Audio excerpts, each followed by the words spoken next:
파리 생제르맹이 이강인 영입을 위해 수년간 고심한 것으로 전해지며 화제입니다. 프랑스 매체 르텐스포르트는 PSG 캄포스 단장의 선수 영입 방식에 대해 언급했습니다. 포르투갈 출신 캄포스 단장은 포르투갈 프리메이라 리가의 비센테 등 다양한 클럽의 감독을 맡았고 2012년에는 무리뉴 감독의 레알 마드리드에서 전술 분석가로 활약하기도 했습니다. 캄포스는 지난 2013년부터 2016년까지 모나코에서 단장으로 활약했고 이후 리를 거쳐 2022년 PSG 단장으로 부임했습니다. 르텐스포르트는 PSG의 지난 여름 이적 시장에서 주목할 영입 중 한 명인 이강인 영입을 위해 PSG는 2,200만 유로를 지출했다. 스페인 프리메라 리가의 발렌시아와 마요르카에서 활약했던 이강인은 PSG의 기대에 완벽하게 부합했다며 PSG의 캄포스 단장은 릴의 단장을 맡았을 때 이미 발렌시아에서 활약하고 있던 이강인을 알고 있었다고 전했습니다. 이 매체는 캄포스 단장은 지난 2019년 이강인을 지켜봤지만 당시에는 이강인에 대해 확신하지 못했다.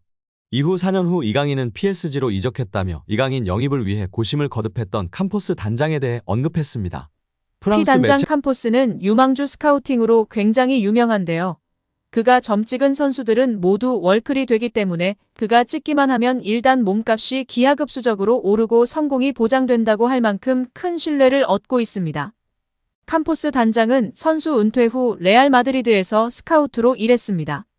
2013년 모나코에 왔고 2016년까지 일했는데요.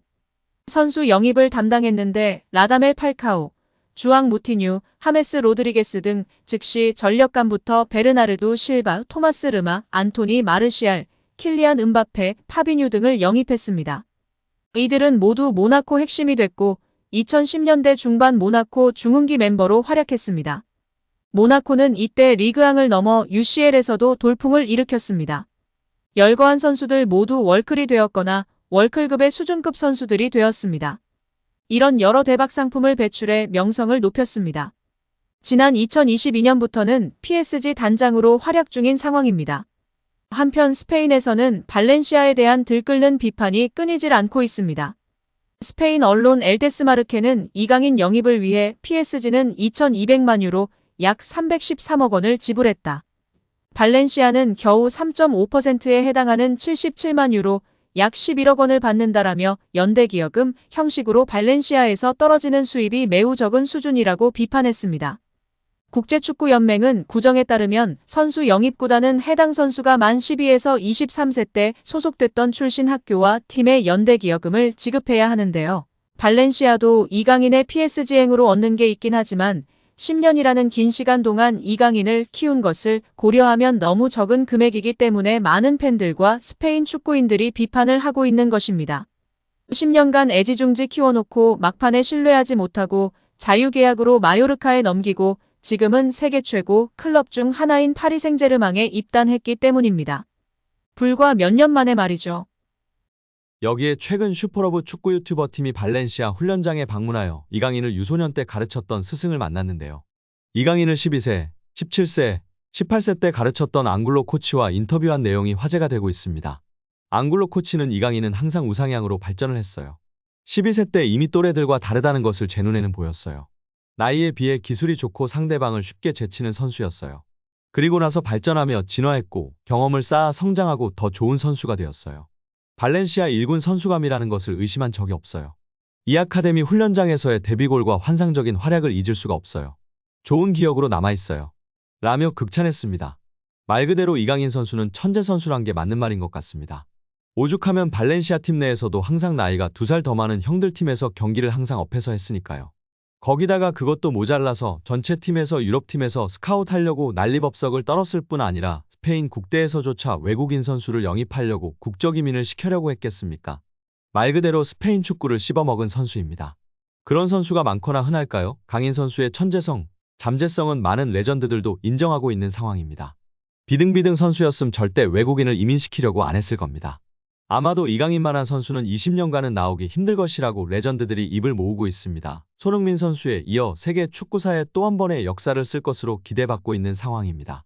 예전에 이강인이 터치플레이 채널에서 고 유상철 감독님이랑 얘기한 게 있었는데 유럽 선수들은 기본기는 엉망인데 상대가 압박이 왔을 때 어떻게 대처하는 판단 능력이 빠르다고 하는데요. 왜냐면 스페인 유수는 어릴 때 경기를 많이 뛰고 경기력 위주로 훈련한다고 합니다.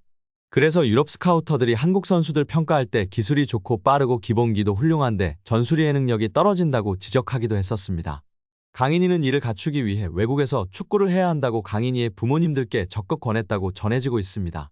강인이 같은 아이를 본 적이 없어서 방송 후에도 UBFC에서 따로 교육했었고 결국 10살 때 스페인행이 성사되면서 헤어지게 된 것입니다. U20 월드컵 4강 김은중 감독도 우리나라 선수들이 옛날보다 기본기, 개인 능력이 훨씬 앞서고 있으나 특별하지 않은 것은 특징이 없다. 전술이해도 게임 운영 능력과 더불어 개인적 특징이 강해야 한다고 발언하기도 했습니다.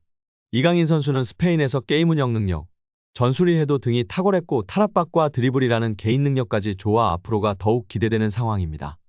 여기에 최근 볼만찬 기자들 유튜브 채널에서 한국 축구의 레전드 고정훈 김포 감독님의 극찬이 화제가 되고 있습니다. 손흥민 선수는 말할 것도 없이 최고다. 프리미어리그에서 그렇게 활약하고 득점왕을 한다는 것은 정말 믿을 수 없는 일이다. 그리고 요즘 눈에 띄는 선수가 이강인이다. 작년까지만 해도 저 피지컬로 과연 유럽에서 살아남을 수 있을까라는 생각이 강했던 선수였다. 올해 그의 퍼포먼스를 보면서 완전히 생각이 바뀌었다. 정말 최고다. 기술이 최고인 것은 물론 눈빛이 다르다. 악발이 근성이 있다. 기질이, 승부욕이 장난이 아니다. 저런 모습을 특히 배우라고 선수들에게도 이야기하고 있다. 기술이 최고인 것뿐 아니라 악발이 근성으로 뛰는 모습이 있기 때문에 어린 시절부터 그런 모습이 보였었다. 그러니 살아남는 것이고 최고가 되는 것이다. 앞으로도 더 좋은 모습을 보여줄 이강인 선수이다. 라며 극찬했습니다. 옆에 있던 축구 전문 기자들도 레알과의 경기에서도 주눅들지 않고 자신의 퍼포먼스를 보여주고 라모스에게도 강하게 태클하는 등 승부욕과 감독님이 말한 근성, 기질이 보였던 것이 정말 대단한 것 같다. 레전드분들이 다들 이강인을 언급하고 극찬하고 있다며 동조하였습니다.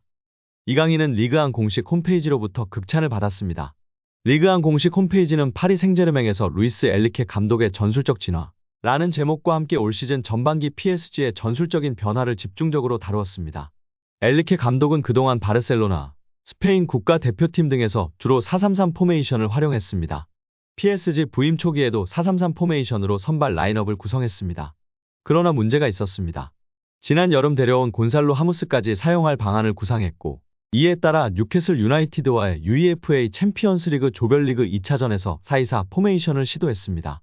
하지만 이 시도는 대실패로 돌아갔습니다. 공격 라인에 무한히 음바페, 하무스, 덴벨레를 배치했지만 중원에서 완벽하게 무너지며 이들에게 패스를 전달하기가 어려웠습니다. 이강인은 2022 항저우 아시안게임을 마치고 복귀한 뒤 엘리케 감독에 의해 적극적으로 활용되었습니다. 이강인은 좌측 미드필더로 사용되며 좌우 측면을 커버하면서 음바페에게 더 많은 자유를 부여하는 역할을 수행했습니다. 리그안 공식 홈페이지는 이강인은 팀의 핵심이었으며 이번 시즌 측면 미드필더와 중앙 미드필더에서 활약했다고 설명하였습니다. 리그안 공식 사무국에서 객관적으로 평가했을 시 이강인이 전술적으로나 팀적으로나 핵심 역할을 수행했다고 보증하고 있는 것입니다. 하이브리드 전술을 사용하는 엘리케 감독이었기 때문에 윙어와 미드필더 역할을 다 잘하는 이강인이 핵심 자원이었던 것입니다. 이뿐이 아닌데요. 이강인은 전반기 평점 베스트 11에 이름을 올렸습니다. 축구 통계 매체 후스코어드닷컴은 최근 리그안 올 시즌의 베스트 팀 이라는 제목으로 전반기 평점 베스트 11을 발표했는데 이강인은 좌측 윙포워드로 선정되었습니다.